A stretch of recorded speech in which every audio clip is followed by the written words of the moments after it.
Well, welcome to the Flourish Podcast. My name is Paul Clifford. I am the founder and director of a company called Flourish, who offers commercialisation across around 80 properties across the UK. And I've been in the industry for, far too long, quite honestly. So, and don't want to bore you with that. But today I've got a really interesting guest. So the idea of these podcasts, we have a broad range of people from our industry giving different experiences. But today, I'm going to read out some statistics.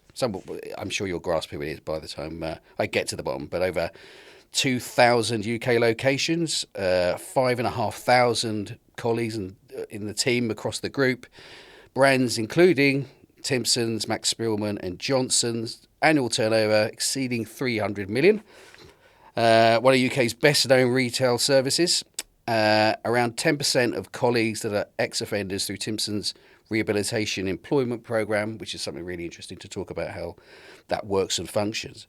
Strong reputation for very much a people-first business and empowering the store teams, which is incredibly rare, I think, in modern retailing when you compare to the larger chains these days who are very protective of how everything is done. And a business is often cited as an example of the modern high street success. So no mean feat. Welcome, Will. Thank you, Paul. So I'm Will Lankston.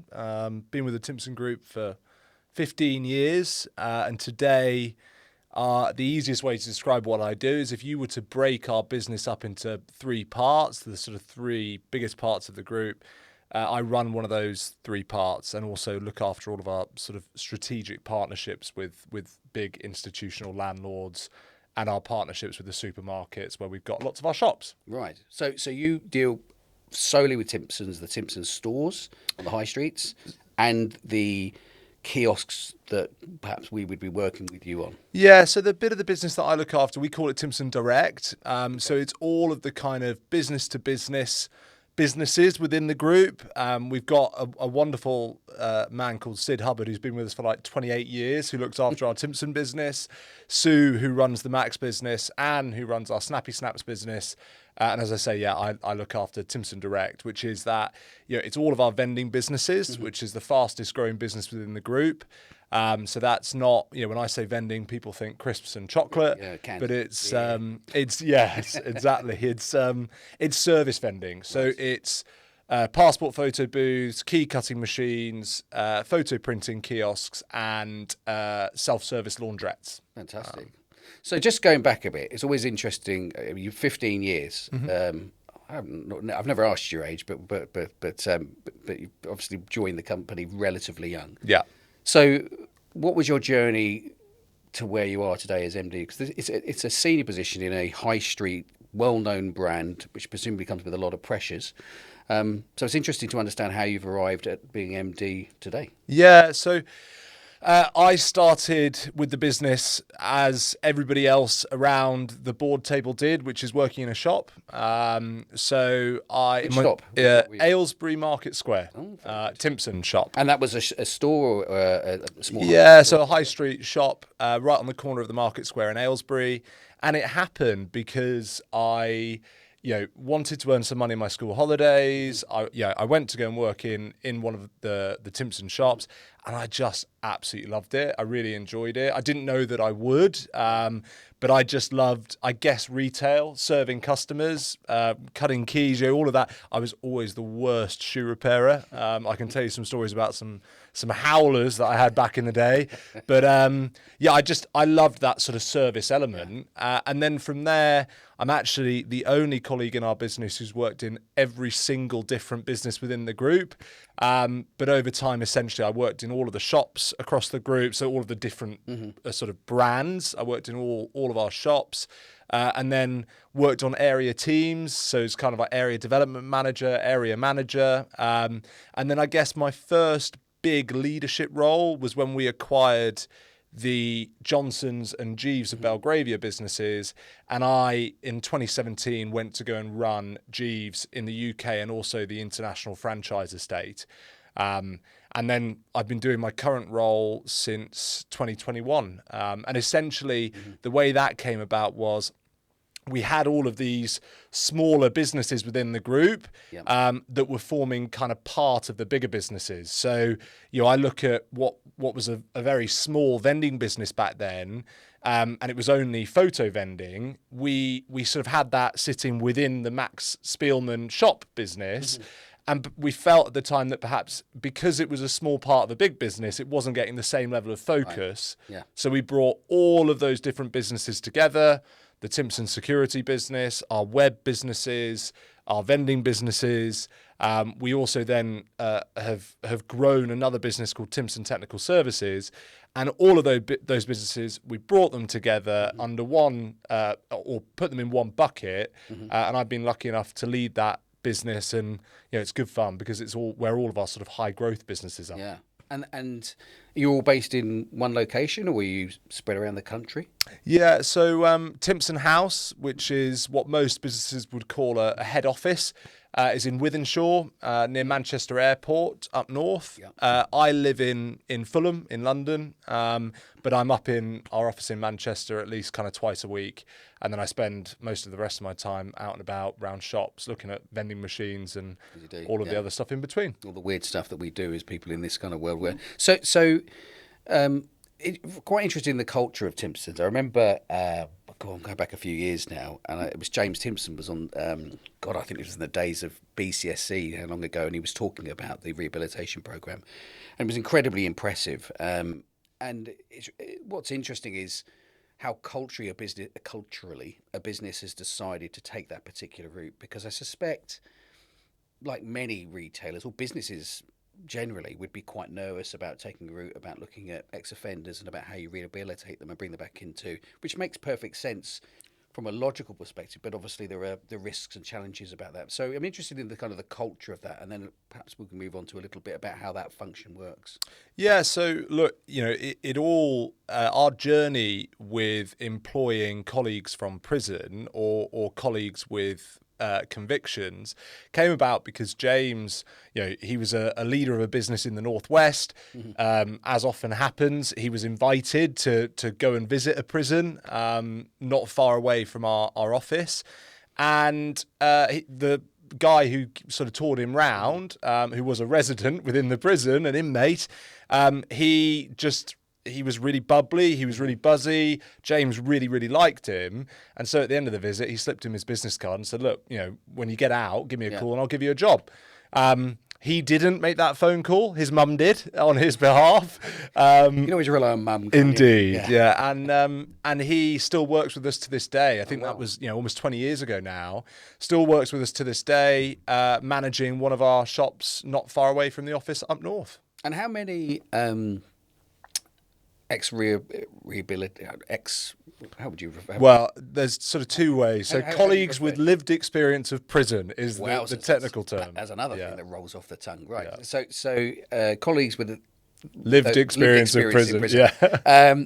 So what's the process of? So how are you making the connection? So there's obviously prisons with folk in it that are potential candidates for that. But what's then the process you go through from someone in prison, the opportunity potentially being there for when they leave to get a job and work within Timpsons, and then how does does it differ from when you're recruiting anybody else? So there's a few different ways that it works. I think the first thing to say is that essentially the main difference between us and lots of other businesses who perhaps don't recruit colleagues from that background is that we, the sort of number one key to this is that convictions just aren't a closed door within our business. So if we're recruiting people off the high street who happen to have a past conviction, it's just they have a past conviction and we treat them just like anybody else that we would be talking to on the high street. So that's the first thing to note. I think when you then delve a little bit more deeply into the different recruitment streams, so you've got one which is our area managers up and down the country go into prisons to actively try to recruit colleagues who are nearing the end of their term or their sentence within the prison. So that's one method that we use, and that's really, really effective. And actually, in some cases, we will have colleagues who are recruited from prison on something called release on temporary license. So they will wake up in bed in prison.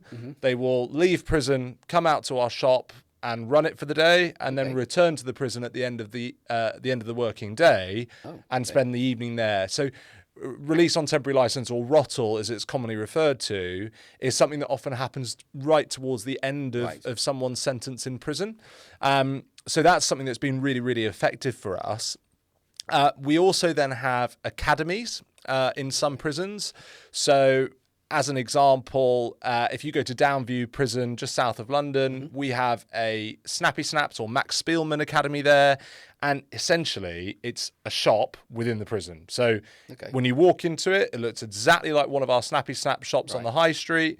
And what we do is we train the women in that prison how to do all of the things that they would do in a Snappy Snaps or a Max Spielman shop, so that when they reach the end of their sentence, they are ready to go and hit the ground running to start in our business. And actually, we, as an example, we, in one of the businesses I look after, we recruited a lady from that business who actually won our new starter of the year last year. So it does just go to show some of our best colleagues are colleagues that we recruit from prison.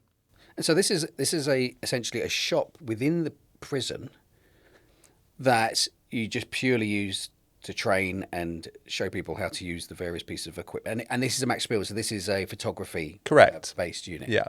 Wow. And so it's interesting. So I guess even before then the individuals leave prison, they've already undertaken, you've almost done like a soft interview, checking both skills, aptitude, customer service skills, all the basics that you look for, even before. So you've almost got not pool, but I presume a number of people ready to pick up roles. So that's a really clever stream of a recruitment process that you guys are going through in order to identify the right people from a location and ready to go when they leave.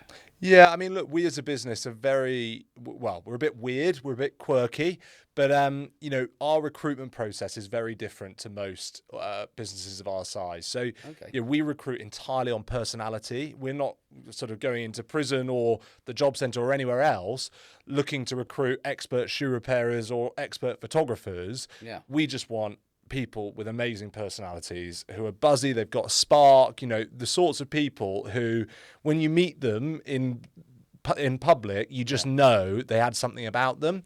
We can train them to do everything that we ask them to do in our shops, be that a Timpson shop, a Mac shop, a Johnson's. It's rare that you kind of go out and you find expert key cutters. Yeah. And actually, when we used to in sort of times gone by, look to recruit shoe repairers, we found we had a lot more problems with them because actually, they picked up lots of bad habits. There were lots of things we had to sort of undo. Whereas now we just pick someone with an amazing personality and we train them to do all of the things that they'll need to do when working in one of our shops. So you mentioned the way in which you recruit is different, but clearly as a business, culturally, it's quite different to a number of other businesses out there. I'm trying to think something that might be somewhat similar. I suppose perhaps Greg's or something might have a similar ethos. I'm not entirely sure, but certainly there is a cultural difference between. What is that? Do you think that differs between, say, Greg's aside, a typical high street store and a typical Timpson store in the way in which you function culturally? Yeah. So the first and foremost, that we are very, very lucky to be wholly family owned and operated, and have been since we were founded in 1865. Now I'm probably biased. I work in the business, right? But the family whose name is above the door, they are just genuinely really nice people.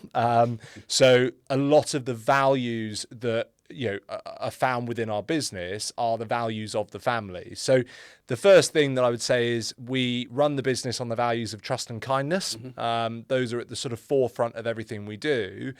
And the second thing is a management system that John Timpson, our chairman, sort of devised, having stolen some key pointers from Nordstrom many, many years ago. And that is a system we call upside down management. It's really simple.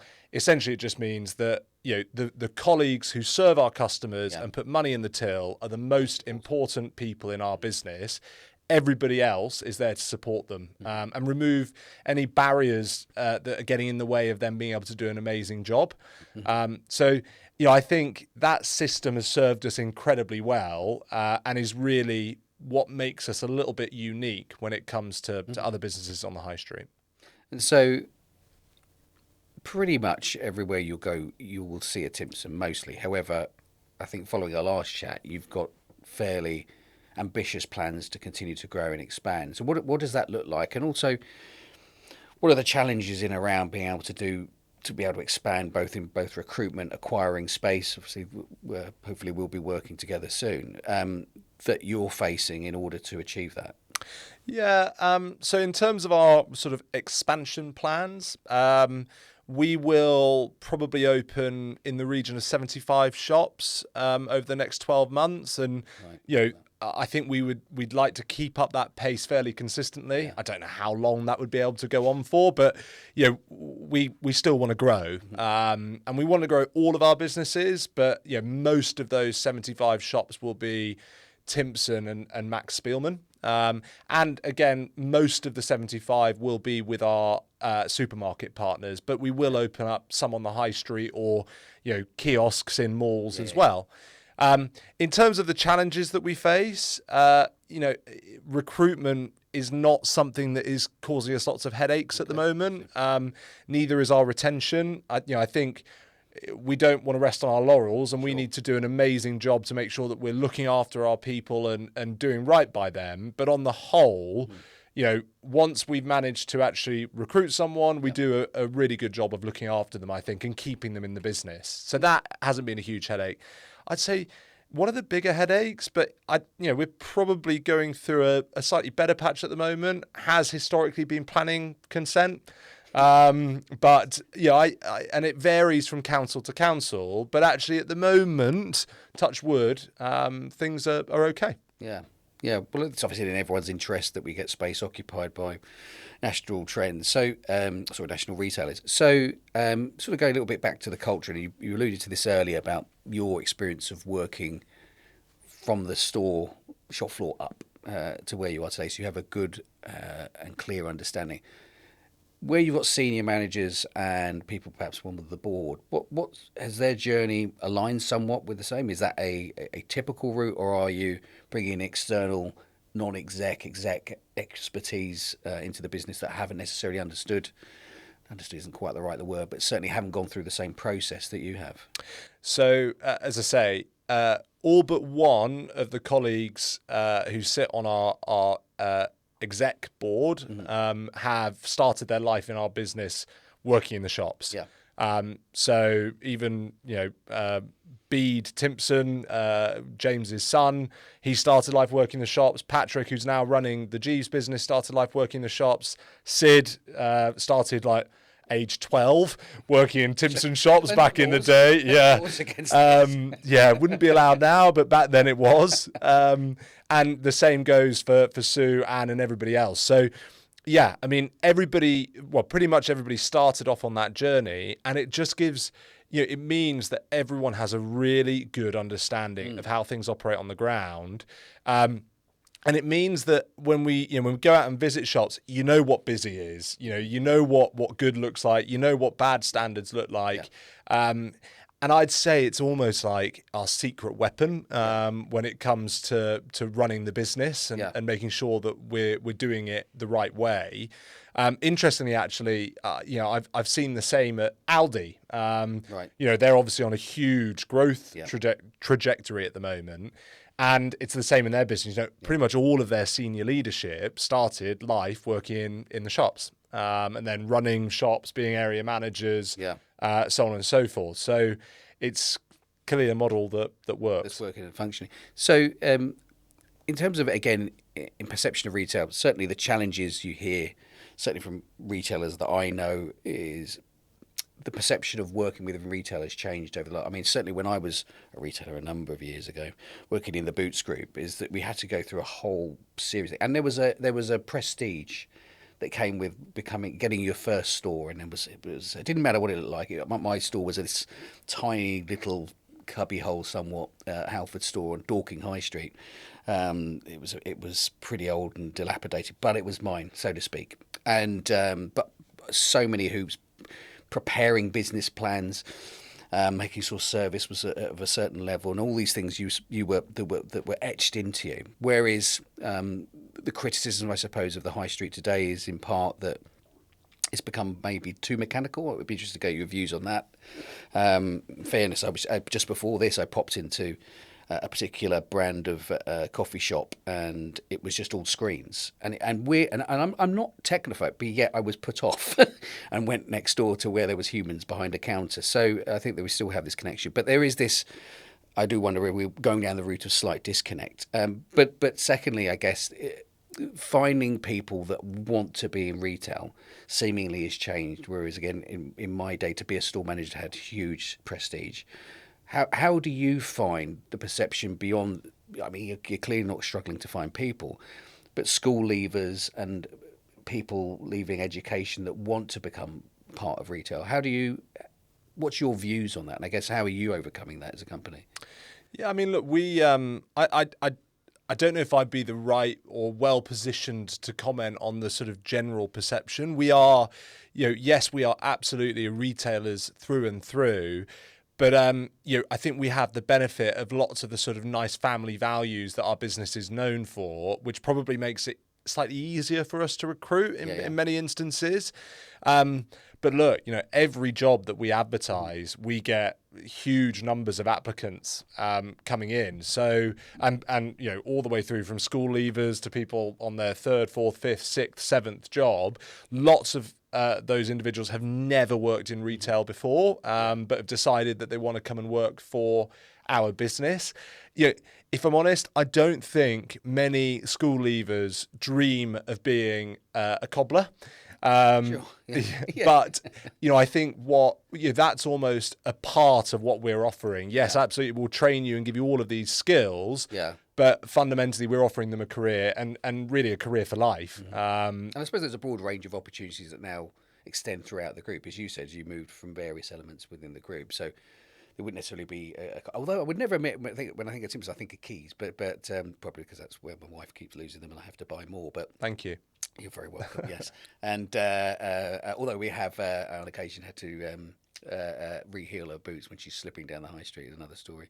But nevertheless, it's such a broad range of products. In fact, I was in the store around the corner from us the other day, and we were printing off some photographs for something. So I think being not a one-trick pony as such, but the idea of it being purely a cobbler, I think that perception, certainly from my understanding, has changed quite a lot over the years. And you're seen as almost a bit of an institution on the high street. Almost it would be straight, a bit like a Woolworths, where everyone would miss it if it wasn't there. And I don't think there's many brands, probably yours again, Greg's perhaps, and a few others that would fall into that category. Which gives, I think, there's a real connection between the public and the brand that it is quite unusual. And I don't entirely know where that might come from, if it's tradition or otherwise, but surely that's a reason why people are interested in working for the business.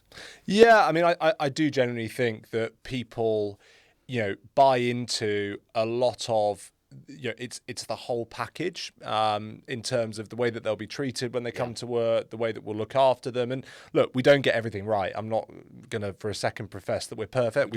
We really aren't. But we do genuinely care and we want to try. So I think there's probably an element of that. Look, at the end of the day, Greggs are a great business and I think their customers probably get a lot more excited when they wake up and think, I'm going to go and get a Greggs sausage roll today, rather than our customers who think, oh God, I've got to go and get my keys cut or my shoes repaired. In the Timpson shops, it is more of a grudge buy.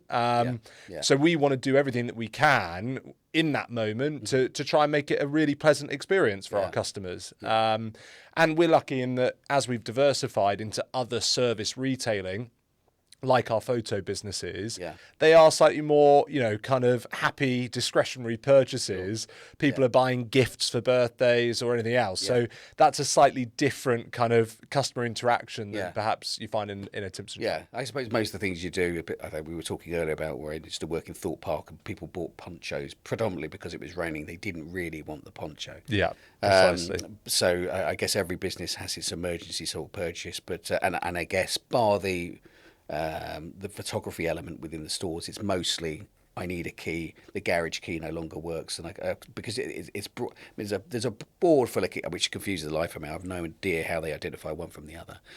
But going a little bit back what I was saying earlier about my experience down the road earlier, is that there is clear shifts towards how we economise service within retail, and we're seeing this within supermarkets. And having worked in another parts of my career in IKEA, and the speed in which our cashiers were able to put through things is something like 29 items a minute. It's just and it was tracked. People are not doing that, and I think there's a perception by me putting it through, and I'm quicker than probably some, but even then I'm not hitting those sorts of numbers. But it's cheaper and easier to do to have a till sitting there. Is it ever been something that you've considered moving towards, or is it very much human driven and that's where you're staying? Yeah, I mean, look, you're never going to walk into, well, I say never, but certainly not in the foreseeable future, you're going to walk into one of our shops and get served by a robot. Yeah. We've got no interest in kind of like self-checkouts or anything like that. We are a human-led business, and a people-first business, and so I think we'll remain that way for quite some time to come. We are looking at AI and how that can support, particularly, kind of our back office or support functions. Right, yeah. But we're early days, and we as a business, it's very rare that we're sort of a leader in new technology. We often sort of just like to wait to see what everybody else does and then follow the ones who do it best. Yeah, and ignore the ones that fall over and hopefully the ones that stumble. Precisely. So, in your view, then, again, because we're moving very much towards this tech-led idea of retail, although I do think it's completely overcooked. I mean, I was talking to someone the other day about this. They were saying about retailing being dead and dying and the internet taking over. But of course, still 70+% of business, physical sales, retail sales is bricks and mortar. The rest is, in fact, if you have an online business, it would make absolute sense to go bricks and mortar because there is a huge chunk of potential versus the other way around. And also, you could argue it's a slightly flooded market. Type in cobblers, and I'm sure you've got pages and pages of cobblers. So a tougher market too. So what do you think is the key focus for retailers moving forward in order to get service right with a balance of tech and not end up with an experience like I've had down the road? I'm interested to see how important the service element is, because for me it was always something I was way before. Certainly way before AI, and tills were just about digital. So everything was about people and about connection and average sales and upselling and adjacencies of product and getting those. Everything was about how we sold the product and never about wholly the product selling themselves. And IKEA use their mechanical sales system, which is, customer does 50, we do 50, which is why it's very hands-on and involved. But still, there are people on the floor assisting and helping people either filling up or buying things that they don't know they've bought when they get to the till, which is another story. But why do you think people still today might or do connect with the importance of service, physical service, over my experience of a digital screen and indeed online, which is where a lot of businesses have decided we're completely coming off the high street and going online, which I understand from a cost-based perspective. But there are loads of case studies such as Next, etc., who have determined that by having a store and an online offering, there is an upscale or an uplift to that. But yeah, just it's a very broad question. Yeah, I mean, look, there's a few bits to kind of dig into there. So firstly, I totally agree. I mean, look, I'm a huge fan of the Next leadership and the way that they run that business. There's a lot of lessons that other retailers can take from them. But our e-commerce businesses are all there to drive footfall to our shops. Yep. So if I look at our sort of online photo businesses like maxphoto.co.uk, 80% of the transactions that go through that website will end up either being made or collected in one of our photo shops. Right. So I think there's still a huge opportunity in kind of omni-channel or retail, but it probably doesn't work everywhere. Mm-hmm. In terms of that point around, why do perhaps customers connect with sort of physical service? Mm-hmm. Well, I think because it stands out a bit today. Yeah. You know, you go into lots of shops and, you know, it's self-checkouts and you don't necessarily speak to a colleague working in the store. And look, I get it. It's a really difficult economic environment at the moment. Yeah. Costs have gone up significantly, and retailers are particularly badly exposed to, you know, to wage increases. Yes. So there's pressure on those businesses to reduce costs on the shop floor. Yeah. And you can see it in many cases. You know, they're big businesses trying to reduce the number of hours on the shop floor. You know, us as a business, we probably are not going to have as good a year as we had. Well, we won't have as good a year as we had last year, because we've taken the decision that we don't want to increase prices, and, you know, our cost base has naturally increased. So it's a tough market out there for retailers right now. And so I think whilst customers, or we feel that customers definitely connect with that physical service, and that's why we double down on kind of culture and offering amazing service when times are tough. But, you know, I get it from everybody else's perspective. It's not an easy game to be in right now. Yeah. And there has been a lot of increase. I mean, I was looking at a statistic. I think 2016, the minimum wage has gone up something like 60% or something like that. So, which isn't necessarily, I understand everything has gone up, but of course it has this connecting effect, isn't it? Because if costs go up for a business generally, there's an effect on prices, etc. So you never quite get what you're expecting, apart from the tax position shifts a little bit. So of the job, we won't get into tax today, Paul. We'll get into a terrible place if we start on tax and politics. Well, maybe by the time this goes out, it will all be sorted. Yeah, true. Yeah. Everyone will have more money in their pocket. Everyone will be driving petrol cars, and we won't be worrying about it. But or probably not EVs. The hybrids seem to be the popular thing at the moment. But yes, I'm sure it'll all sort itself out. Yeah. By the time you're seeing this, everything's sorted out. Labour is sorted out, and everything else is good. And I have no position on any of the politics stuff.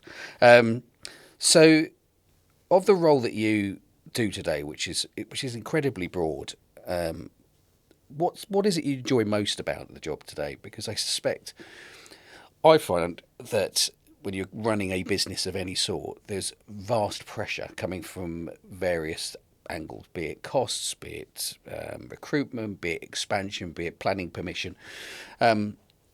What is it you enjoy most about the job that, if you could pick one element from it, that is the thing that you get up every day? This is the bit I love about what I do. Yeah, I mean, look, I'm really lucky. I work with an amazing team of people. So that would be one of the things that definitely drives me. I'm really lucky in that I love growing things and getting to do that at pace. And so probably the kind of next biggest thing that drives me or that I enjoy about the job is just the pace at which we're able to grow this part of the business. You know, we've gone from, in 2021, being a business of, maybe, and I'm just speaking about the vending business here, but maybe 1,000, 1,500 units to a business that's, knocking on 6,000 today. And that pace is continuing, well into the future. So I don't see any sign of it slowing down. Mm-hmm. And other parts of our businesses that, back in 2023, we're kind of doing 500,000 in revenue, and this year might do 3-4 million in profit. So it's an exciting part of the business to be looking after. And as I say, I'm just lucky that I get to do that with a great team of people. So we work with, as you know, lots of small businesses, startups, people that have been around a couple of years, all of which aspirations to grow. And it'd be quite interesting, I suppose, to get your perspective or advice that you would give to businesses starting up today about how they best approach either the startup, or if they're some of our businesses maybe have 1 or 2 or maybe 5 or 6 businesses, nothing really beyond that, but they have the ambition to grow. And one of the things we find is that a lack of skill perhaps is a gap, because the old thing is that there is the ownership of business cuts through the requirement for competence. Unlike I was fortunate in the early days of retail when there was real investment in the training and development of store managers, residential courses. I mean, it was crazy times, and but that doesn't appear to exist in the same way today. And so you have a lot of these emerging business who have purely an idea. So someone, I always make the sort of the reference to Mrs. Meggins and her pies, who's really makes a lovely pie, but now wants to commercialise it and start to sell it on the market. But we have people that have an ability to scale and do more, but they're fearful of doing that. And it would be interesting, I guess, from a hugely scaled business to understand perhaps some advice that you might give some of those businesses should they want to grow into something, maybe not national, but something that will put a bit more money in the pocket and buy them a holiday perhaps every year. Yeah, I mean, look, there are some great independent businesses out there, and those that I come across in some of the sites that you look after. So, yeah, it's great that they want to grow, and we would wish them all the very best with that. I think, our advice would be do that in a sustainable way. Mm-hmm. Find the right partner. So, working with the right, whether it's commercialization partner, landlord, whoever it might be. We've been very lucky to have huge support from our supermarket partners who've really helped to support our growth over the last 10 years, really. So finding the right partner that, sort of wants you to win as much as you want to. Yeah. But at the end of the day, if they've got product market fit, that's not a term I would normally use, but if they do have product market fit, so if they've got something that people want to buy and there's proof in the pudding that people are buying it, and they've got the capital to grow. Really, it comes down to, do you want to be in it to win it, or do you want to stay the size you are? It comes with risks. Our personal view as a business is if you're not going forward, you're going backwards. And we as a business really feel a responsibility to continue growing in one guise or another, because that's how you create more opportunities for people to progress within the business. And we want to keep on creating those opportunities so that more and more colleagues can move into leadership positions and and take the next step within the business. Yeah, well, it's critical for the growth of the company, particularly with the ambitious plans that you've got. Precisely. And I mean, Paul, I'd actually put it back to you. How, given your experience in the sector, what advice would you give to small independent businesses wanting to grow? Well, not vastly indifferent from yourself in terms of understanding your product as well as you possibly can. But I think there's, for us in the smaller businesses we deal with, it's developing yourself somewhat. So, in fact, you alluded to it earlier. So, for example, where we have people that want to start up let's say a cake shop, go work in a cake shop for a bit. Do a few months in there, see how they do things, how things work. And at least you'll get the operational functions right, because it's certainly an area which our smaller businesses don't understand. So a funny example is I was walking through one of our schemes and lots of stuff on it, combination things, too much stuff on it and none of it priced. And so I asked her, I said, well, why is nothing priced? And he said, well, you're like this. So when someone wants to buy something, they ask me and then I sell it to them. Saying, okay, so why does no other retailer do this? And what you think, well, because I don't think they've cottoned on to it. I said, okay, so you've now got a customer, and now you've got two in the queue. Now what do you do? And he goes, and then his you could see the wheels were turning, and he was thinking, oh God. And it was interesting because there are techniques, of course, when you have, there was always oh my life, I'm going back to my days in Legoland where we had the big shop at the end. Have you ever been to Lego? I have, I've got two young boys. So yeah. God, yeah. So it's an expensive trip, particularly at the end of the day. So we would do, the transaction speed there was greater than any store in Oxford Street, apparently, according to transaction speed. We would have 16 tills running. But we knew that anything beyond 3 to 4 in a queue we were going into sort of potential buyer remorse period. Should I queue here? So we would queue bust with sweets and confectionery and all these other things. Now, I'm not suggesting they do that on the kiosks, but you always go to, the old technique is the third person in the line, you say, really sorry to keep you waiting, I'll be with you, and you have that kind of connection. And it's those basic skills that are perhaps lacking in it. So we have people who are really passionate, have some great ideas. They just simply don't have the skills. And then you get into the visual merchandising. They want to be all things to all people. Everyone needs a handbag and a hammer, arguably, but not at the same time. So the idea is you have purses and handbags, and you have associated them. and you don't have to put all your money. There was one stand with leather goods, and it had $8,000 worth of stuff in it, and its turnover was something like $1,500 a week. And I was trying to explain, well, and how quickly can you get the stuff? I'll get it the next day if I need to. Well, I think, okay, we've got a bit of work to do here. So I think there is an interest. We were talking about people that we work like Save the High Street, is we're working on initiatives to help support and develop these businesses, and that for me is incredibly important. From being a retailer at one point in my career, helping these smaller businesses to become competent and start to eradicate this 50% arguable failure rate year one, the continuing of 30% of the remaining 50 year two, and then I think within the first 5 years the chances of surviving are so little as a startup company today that it's generally, in my mind, it comes down to a lot for competence. So without question, you can have a great product, but if you don't know how to sell it, if you don't know how to present it, if you don't know how to connect with people and things that we talked about earlier, I'm in full agreement that there is no substitute for someone selling the product passionately, and then they won't just buy one, they maybe buy three, and then you start to get into average baskets and average sales and how you could drive that up.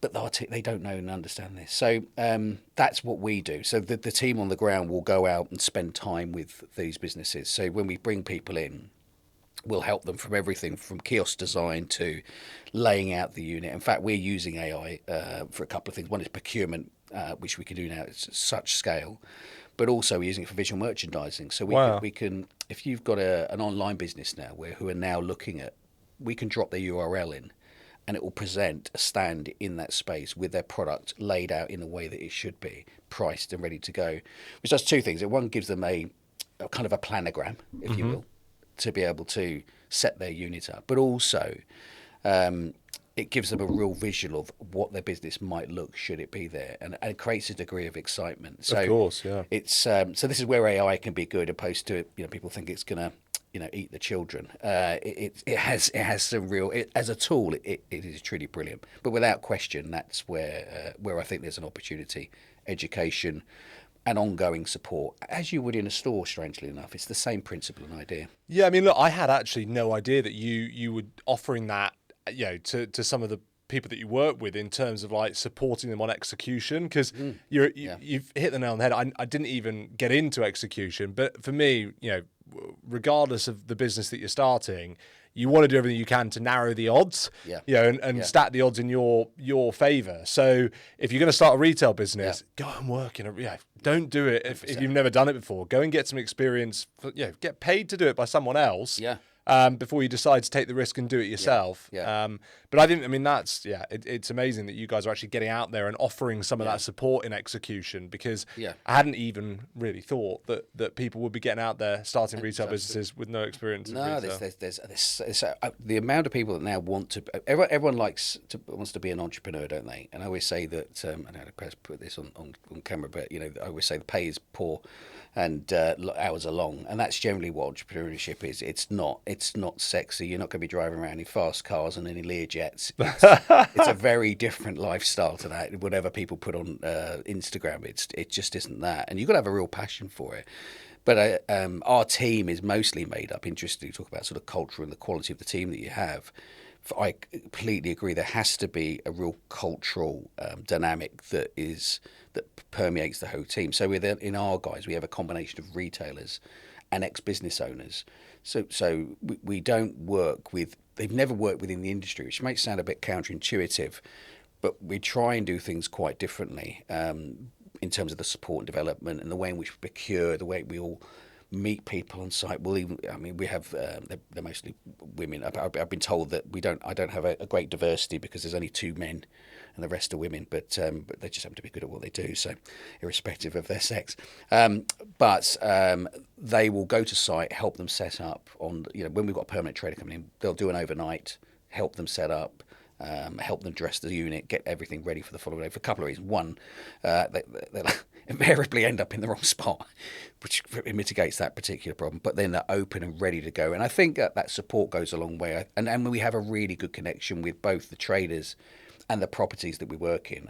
We sort of laugh is that when we take on a new centre, I always tell the centre team, just be prepared, because we don't work remotely. We'll be on site, they'll be drinking your coffee, They'll be sitting at desks, so just be prepared. You've got kind of almost like a new member of staff who, because I feel it's really important, a bit like with retail and understanding a skill, we have to embed ourselves within the culture of that particular scheme.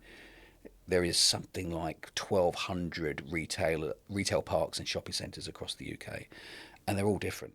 They all have different nuance that differs, even ones that are close together. So it's important that we understand those things, and it's quite tricky. We're over 80 properties, so there's a lot for them to understand. But the team have to connect with both the traders and the businesses. And the centres, in order to get the best out of them.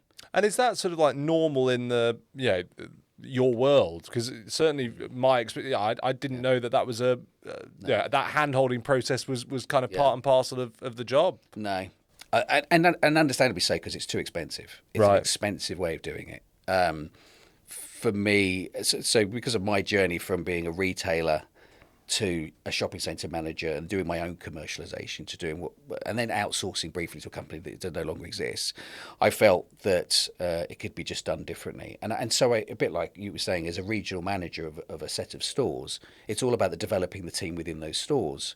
And then you end up with better attention, and that absolutely translates. So when they get support and they start to understand what they need to do and when they need to do it, they stay longer. If they stay longer, they pay rent longer. If they pay rent longer, everyone wins. So there is a commercial sense to it. It just requires sometimes a little bit more upfront cost for us to be, the overnight is not paying. We don't charge the landlord for that. They wouldn't pay it.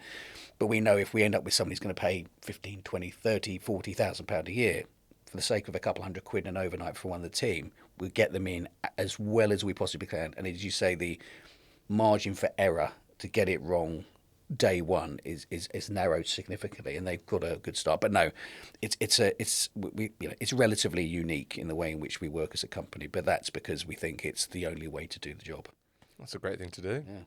So one thing we didn't touch upon, as I know, because we're talking to you about these things, you've got other areas. I know you're doing the Max Spielman and the Timpsons, etc., and the Johnsons. However, we know you're doing washing machines now. It's not a secret I'm letting out the back. No, not at all. No. So it'd be interesting to know the sort of the emerging elements of the business that you're now starting to work with, and there are lots of property owners out there that want to maximise the potential, and also, and we know from experience, the washing machines bring people in, they put their stuff in, and then they go shopping. So there's a direct correlation between use of those and spend within the centres. So yeah, it'd be interesting to know the other your emerging businesses within the company. Yeah, I mean, look, I'd say the sort of biggest growth opportunity across our group over the next 12 months will be the laundrettes, the washing machines, which we've gone out to market under our Johnson's brand. Right. We're working with some of our supermarket partners on those already. We're working with shopping centres, retail parks, forecourt operators. Wow. But the ambition from us as a business is to go fast and in quite a big way on this. So we want to really get to 1,000 units over the next 12 to 18 months. How many now? How many are out there? We'd be in the region of 40 units on the ground. So very impressive. And you would be to 1,000 over what period? Over the next 12 to 18 months. Oh, right, here we go. Yeah. That's a reasonable challenge accepted. Oh my God. Okay, yeah. Right. So, and the reason for that being that we again, it's a new service to us. Yep. We've only really started landing units in the last sort of 6 months. And so now we're through those trial phases. We're now ready to go at pace. So from the end of June, we want to be kind of at 15 units a week. And then by the end of the summer, somewhere between 20 and 30 units a week.